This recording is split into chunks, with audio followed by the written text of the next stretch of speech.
July 10th, 2026. Tonight, while the body of Iran's former supreme leader was being moved through the streets of Mashhad for burial, someone opened fire on the Islamic Revolutionary Guard Corps checkpoints securing the funeral procession. At least 3 IRGC members were confirmed killed at a single checkpoint. A second checkpoint was also hit. The total death toll from the attack on Iranian soil during the burial of the most significant figure the Islamic Republic has ever produced is still rising. And the part of this story that the mainstream coverage has almost entirely buried is this. The new supreme leader of the Islamic Republic of Iran, Mojtaba Khamenei, the man who inherited the most powerful position in the country from his father, did not attend. The IRGC advised him not to go. He stayed away from his own father's funeral. That one detail tells you everything about how far the disintegration of the Iranian state has progressed in the last 72 hours. But the funeral attack is not even the most alarming development of tonight, because while armed elements were engaging IRGC checkpoints in Mashhad, strikes were landing simultaneously at Chabahar in the southeast, at Avaz in the southwest, at Bushehr along the Gulf Coast, at Konarak, at Shiraz, where a brigadier general of the IRGC was confirmed killed, and at a location that represents an entirely new phase of this conflict, Kerman, deep inside Iranian territory, well beyond the coastal zones that have absorbed the strikes of the last several days, and the country conducting those strikes is not the United States, it is not Israel.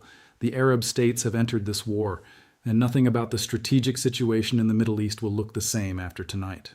But let us back all the way up, because to understand what is happening across multiple Iranian cities simultaneously tonight, you need to understand what drove the Arab states across a threshold that they have been approaching for weeks, and why the decision to cross it on the night of a supreme leader's funeral, while armed attackers simultaneously killed IRGC personnel at that same funeral, is not a coincidence. It is the coordinated expression of a regional realignment that has been building since the first Iranian drone hit a civilian neighborhood in Bahrain.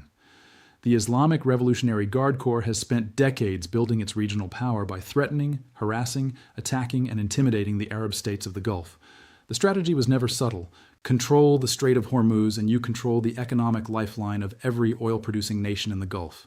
Attack commercial shipping, and you demonstrate that the global economy itself is a hostage to Iranian strategic interests. Launch Shahed drones at civilian neighborhoods in Bahrain, Kuwait, and Qatar, and you communicate to every government in the region that the cost of opposing Iranian ambitions is measured in civilian casualties inside their own borders. For decades, the Arab states absorbed this pressure, accommodated it diplomatically, and calculated that the cost of direct confrontation with the IRGC was higher than the cost of accommodation. That calculation has now changed permanently. Kuwait and Bahrain are confirmed as the source of strikes on Chabahar, Bushehr, and Konarak tonight, according to Islamic Republic state media. The same state media that initially called the explosion at an IRGC facility in Avaz a gas leak. The United States has denied involvement in tonight's strikes. Israel has denied involvement. The denial from both sides is not an expression of surprise. It is an expression of deliberate operational clarity. Tonight's strikes are an Arab operation, and the world needs to understand it as such. Whatever green lights were required, whatever coordination with U.S. Central Command was necessary before Arab aircraft entered Iranian airspace or Arab missiles crossed Iranian territorial boundaries, all of that happened. CENTCOM monitors everything entering and leaving Iranian airspace. Nothing moves in this theater without American awareness. The statement that this was not an American operation is accurate. The implication that the Americans did not know it was coming is not. Here is the confirmed operational picture of what has happened tonight in the specific locations and confirmed figures that anchor the strategic analysis. Chabahar in Iran's southeastern Sistan and Baluchistan province was struck again tonight. The same port city that American forces hit during the 170 target campaign of the previous 2 nights. But tonight's strikes at Chabahar came from air platforms, not American ones. The control tower at Chabahar that was damaged in earlier strikes is now confirmed to have been effectively destroyed in the footage that has emerged. The right side of the structure, where the active control room was located, visibly obliterated. If personnel were inside that facility during the strike, which is their operational function, the casualty picture at Chabahar is significant. The IRGC naval facility at Konarak in the same province was also struck tonight. Missiles confirmed hitting the IRGC Navy installation in a location that sits immediately adjacent to Chabahar on the southeastern coastline. Avaz in the southwestern Khuzestan province near the Iraqi border was the location of the operation that the Iranian authorities initially described as a gas leak. Ali Reza Rasti, identified as the advisor to the provincial commander of the Velayat faction of the IRGC in Ahvaz, was the target of an assassination operation. The initial cover story, an explosion caused by a gas leak in a two-story residential building in a district of Ahvaz, collapsed almost immediately. The cover story collapse is itself worth examining because the Iranian government's instinct to reach for the gas leak explanation is not accidental. It is a practiced deflection mechanism used every time the regime needs to deny that something targeted and operational has occurred on its territory. The gas leak explanation is designed to do one thing: establish that whatever happened was an accident rather than an attack. An accident means no adversary penetrated Iranian security. An accident means the IRGC was not the specific target. An accident means the Islamic Republic was not struck inside its own borders at an address where a named IRGC official was present. The problem with the gas leak story in Ahvaz, as on every previous occasion it has been deployed, is that the operational signature of a targeted elimination does not look like a residential gas explosion to anyone with access to the footage and the confirmed location details. The Islamic Republic changed its account when the narrative proved unsustainable.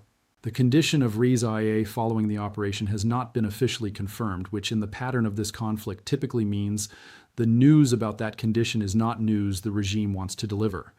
What has been confirmed is that this was a targeted operation against a named IRGC official in the southwestern part of the country, executed during the same operational window as the funeral attack in Mashhad and the Arab missile and drone strikes across the coast. Shiraz produced the most significant confirmed kill of the night. Brigadier General Ebrahim Mortazavi Nesp has been confirmed killed in the missile strikes on Shiraz earlier tonight. A brigadier general, not an anonymous checkpoint guard, not a mid-level logistics officer. A brigadier general of the IRGC named confirmed eliminated in a city that sits in the Fars province in central southern Iran, well inland from the coastline in the populated heartland of the country.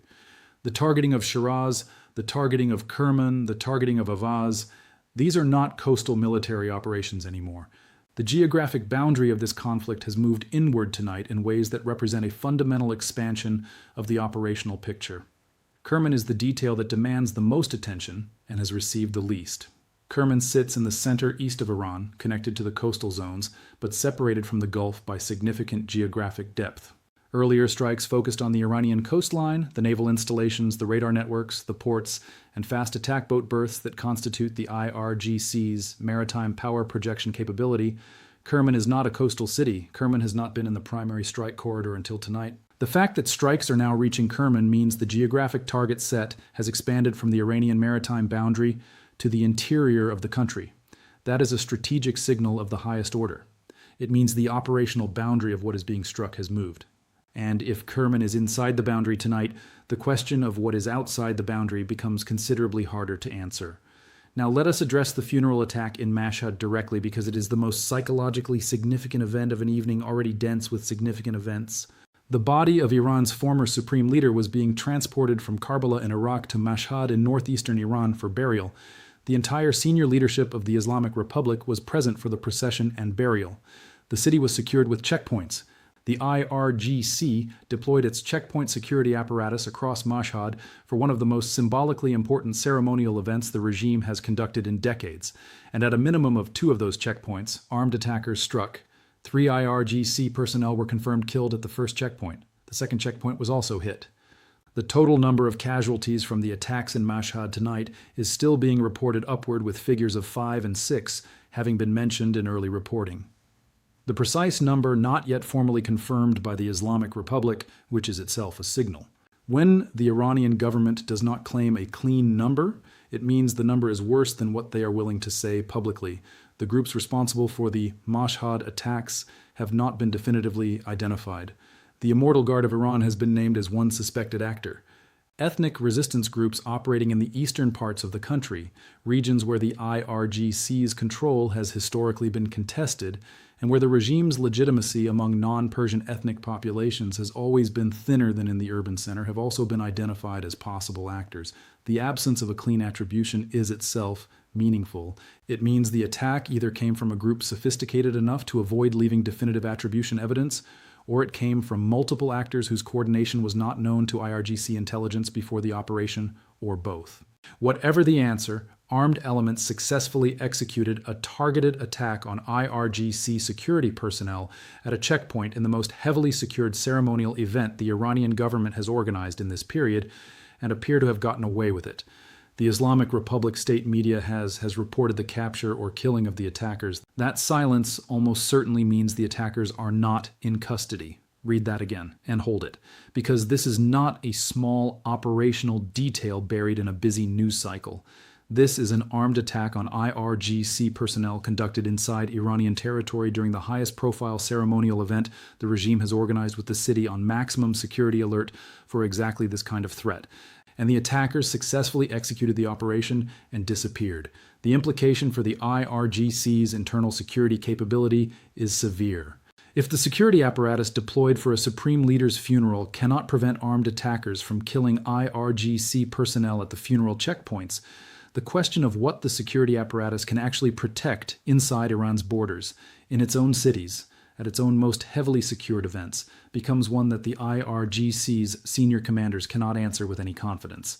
And then there is the supreme leader who was not there, Mojtaba Khamenei, the man who has now formally inherited the mantle of supreme leader of the Islamic Republic, the person who sits at the constitutional apex of every Iranian decision-making structure, did not attend the funeral and burial of his own father. Every other son of the former supreme leader was present. The full senior leadership of the regime was there.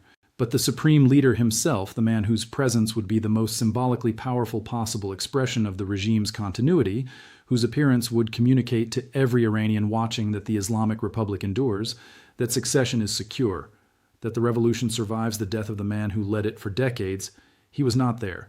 The IRGC advised him against attending. He accepted the advice. And so the chair that should have held the supreme leader was empty in Mashhad on the night that armed attackers killed IRGC checkpoint guards in that same city. The IRGC was correct to advise him not to attend. The attack on the checkpoints happened regardless of whether he was present. If he had been present, the specific security configurations required to protect him in that environment, the additional layers, the route changes, the elevated alert posture, would have been in place and might have prevented the checkpoint attacks, or might have made him the primary target instead of the checkpoint guards. But the fact that the advice was given, and the fact that the man who leads the Islamic Republic followed the advice and stayed away from his own father's funeral, communicates something about the current security picture inside Iran that no official statement from Tehran can walk back. The supreme leader is not safe enough to attend the funeral of the previous supreme leader inside Iran in the city the regime secured for the event. That is the operational reality as of tonight. Now, let us talk about what the Arab states entering this conflict actually means strategically, because the headline framing Kuwait and Bahrain conducting strikes on Iran understates the significance of the development in ways that require direct correction. For the entire history of the Islamic Republic, the IRGC's regional power has rested on a fundamental assumption. The Arab states of the Gulf are targets, not actors. They are nations to be intimidated, coerced, economically held hostage through the Strait of Hormuz and periodically attacked through proxy forces or direct drone and missile strikes. But they are not nations that would project military force directly onto Iranian territory. The assumption was built on the observable reality that the Gulf states, despite their significant wealth and their American-equipped militaries, had historically avoided direct confrontation with Iran in all its forms. They accommodated. They paid diplomatic costs rather than military ones. They hosted American bases that provided a deterrence on their own rather than developing an independent offensive capability of their own. They absorbed the intimidation and calibrated their foreign policy to avoid being the target that drew direct IRGC retaliation. For decades, this accommodation was rational. The IRGC was a credible threat. The cost of confrontation appeared to exceed the cost of tolerance, and so the Gulf states tolerated until the Shahed drones started hitting their apartment buildings and their international airports and their civilian neighborhoods in waves that could no longer be absorbed without a political response at home. That is the inflection point. That is the moment the Arab states crossed. The Bahrain Defense Force had already issued formal statements documenting what it described as systematic and deliberate targeting of civilian areas in the Kingdom of Bahrain by Iranian missiles and drones. Kuwait had experienced incidents that went beyond anything a government can explain to its own population as manageable deterrence costs. Qatar, which has simultaneously served as Iran's diplomatic intermediary and absorbed Iranian drone strikes on its own territory, sits in the most paradoxical position of any actor in this conflict, continuing to broker ceasefire conversations while Iranian weapons land inside its borders. The Gulf states reached a collective threshold where the political cost of continued non-response exceeded the strategic risk of military response. And when they crossed that threshold, they coordinated their operations, obtained whatever clearances were required through the U.S. Central Command architecture that monitors every military activity in the theater, and began striking. The assumption, which has been foundational to the IRGC's strategic calculus for decades, collapsed tonight. Kuwait and Bahrain have now struck Iranian military targets inside Iran, not through proxies, not through diplomatic pressure, not through economic sanctions or international condemnation, with missiles and drones hitting IRGC naval facilities, military headquarters, and strategic infrastructure on Iranian soil. The decision to do this was not impulsive. It was the product of weeks of Iranian attacks on Kuwaiti and Bahraini civilian infrastructure. The Shahed drones hitting apartment buildings, the missile salvos that Bahrain confirmed as systematic and deliberate targeting of civilian areas, the attacks on international airports that serve populations entirely unconnected to the military campaign against Iran. The Arab states reached a threshold where the political cost of not responding exceeded the strategic risk of responding. And when they crossed that threshold, they did not conduct a symbolic strike designed to demonstrate capability without inflicting serious damage. They struck IRGC naval facilities. They hit the same port city that CENTCOM had already targeted. They expanded the strike to Bushehr, to Konarak, to locations across the Iranian coastline that add to the cumulative destruction of Iranian military infrastructure. The UAE has also conducted strikes in earlier phases of this conflict, according to reporting, though tonight's confirmed operations are attributed to Bahrain and Kuwait specifically. The significance of the coalition structure matters here. When it is the Americans striking Iran, the Iranian government can present the conflict to its domestic audience as a confrontation between the Islamic Republic and the American empire, a frame with decades of rhetorical resonance inside Iran and across the Muslim world. When it is the Arab states striking Iran, that frame collapses. The Bahraini government and the Kuwaiti government are Muslim states. They are Arab nations. They are not Western imperialist powers imposing their will on the Islamic Republic. They are neighbors, Muslim governments, states that share the region with Iran, and they have decided that the IRGC's behavior has made them targets that must become actors in their own defense. The ideological frame that sustains the Islamic Republic's claim to be resisting foreign domination cannot be applied to Bahrain and Kuwait. The regime has to find a different story, and tonight, in Mashhad, while IRGC personnel were being killed at checkpoints, and the Supreme Leader was attending his father's funeral via his notable absence, the regime does not appear to have one. The military dimension of the Arab state strikes follows a specific operational logic that is worth examining in detail. Bahrain and Kuwait are not the United States Air Force. They do not operate the same inventory of precision strike platforms, the same range of munition options, or the same intelligence fusion capability that makes American strike campaigns capable of simultaneously hitting 107 targets in 48 hours. What they do operate are American-supplied and NATO standard platforms, F-16S in Kuwait's case, F-16S and British-supplied Typhoons in Bahrain's, combined with a target set that has been developed through the shared intelligence architecture of the Gulf Cooperation Council states and coordinated with U.S. Central Command's operational picture in the theater. The strikes being conducted by Arab aircraft are not improvised. They are precise. They are hitting specific IRGC facilities, specific command nodes, specific naval infrastructure, the Konarak IRGC naval facility, the Bushehr military headquarters, the Chabahar installation. These are not targets selected from a general list. They are the continuation of the systematic degradation campaign that American platforms initiated, now being advanced by Arab platforms operating with the same intelligence picture and the same operational coordination with CENTCOM. The coordination point is critical and deserves to be stated clearly. When American officials say that the Arab strikes were not American operations, they are being technically accurate. When that statement is taken to imply that the Americans had no prior knowledge or provided no support, it is operationally misleading. Everything that operates in this airspace is tracked by U.S. Central Command. Green lights were required before Arab aircraft entered Iranian air defense environments that American platforms have spent the last several days degrading. The Arab states coordinated their operations with CENTCOM. The American statement of non-involvement is a legal and attribution statement. It is not an operational statement. The architecture enabling tonight's Arab strikes runs through the same command and coordination framework that has been running the American campaign since the first night. Now, let us go inside the command structure of the IRGC as it exists tonight. Because the internal picture of who is actually running Iran's military response to this multi-front assault is the part of the story that makes the operational reality comprehensible rather than simply overwhelming. The IRGC is not a unified military institution in the way that Western defense establishments typically function. It is a collection of powerful institutional factions: the ground forces, the Navy, the Aerospace Division, the Quds Force, each with its own commanders, its own budget lines, its own institutional interests, and its own relationship to the political leadership in Tehran.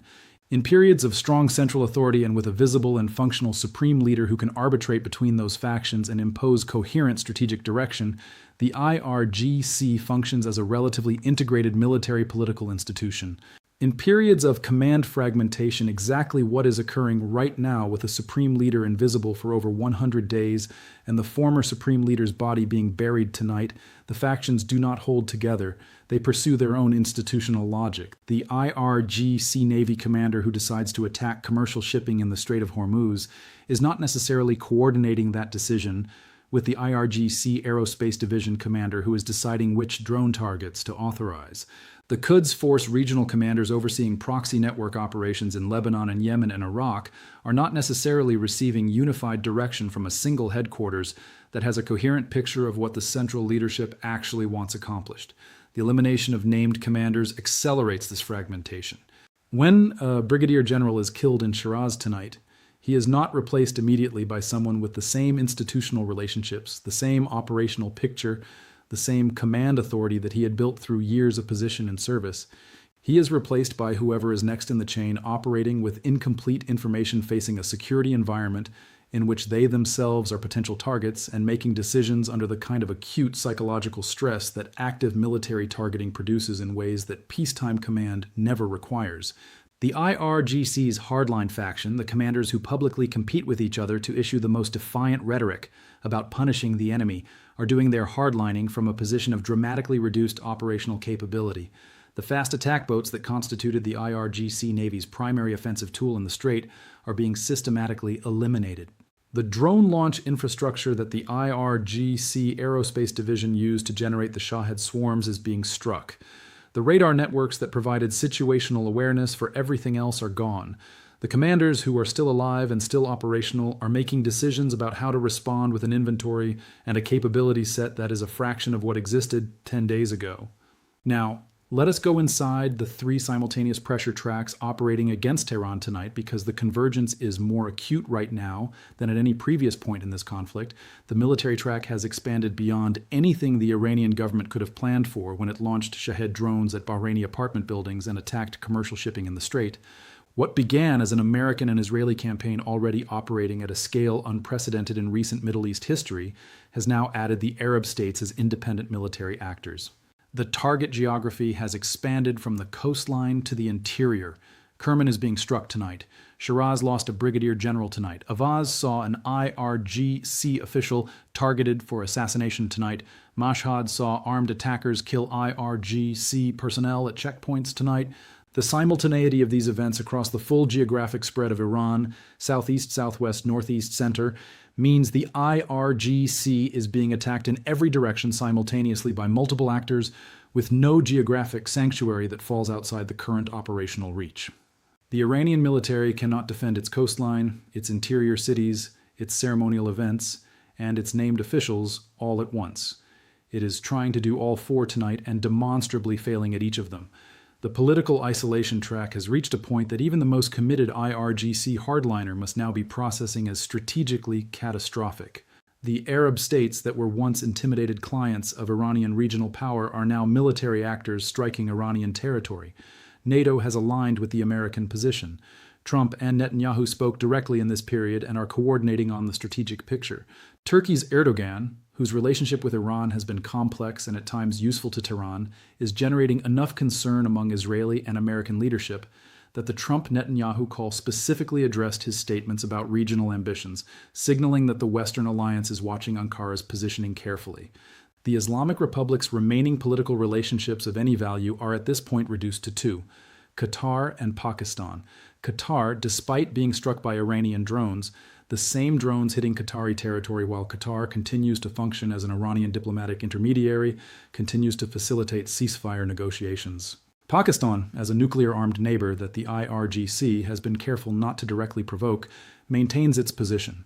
If either of those two relationships fractures under the continuing pressure of an Iran that is now being struck by its own Arab neighbors, the Islamic Republic's geopolitical isolation becomes effectively complete. The psychological pressure track reached a new peak tonight. At the moment, the IRGC advised the Supreme Leader not to attend his own father's funeral. That is the signal event of the psychological dimension, not the kill list, not the bounty on American officials that Iranian state media has been promoting, not the hardline rhetoric from IRGC generals competing to sound more defiant than each other. The question is whether there is a single coherent authority inside the Iranian government tonight that can agree to, one, announce it credibly and enforce compliance on the IRGC factions that have their own institutional interest in continuing operations. That question does not have a clear answer as of tonight. And that uncertainty, the inability to identify who precisely can make a binding decision for Iran and make it stick, is the most dangerous structural condition in a conflict where American forces are preparing for weeks of continued strikes. Arab states have now entered the military operation, and the entire southern and central geography of Iran is inside multiple actors' operational reach simultaneously. The body of Iran's former supreme leader was buried in Mashhad tonight. The procession moved through the city past checkpoints where IRGC personnel who were supposed to be providing security had been killed by armed attackers hours earlier. The streets were lined with mourners who had gathered for the burial of the man who led the Islamic Republic for decades and who died while the country he built is being systematically dismantled from multiple directions simultaneously. And the chair that should have held the supreme leader, his son, his successor, the man who now formally carries the authority of the Islamic Republic's highest office, was empty. Not because of logistical difficulties, not because of a scheduling conflict, because the IRGC, which is supposed to be the enforcement arm of the Supreme Leader's will, advised him that appearing in public at his own father's funeral was not safe enough to risk.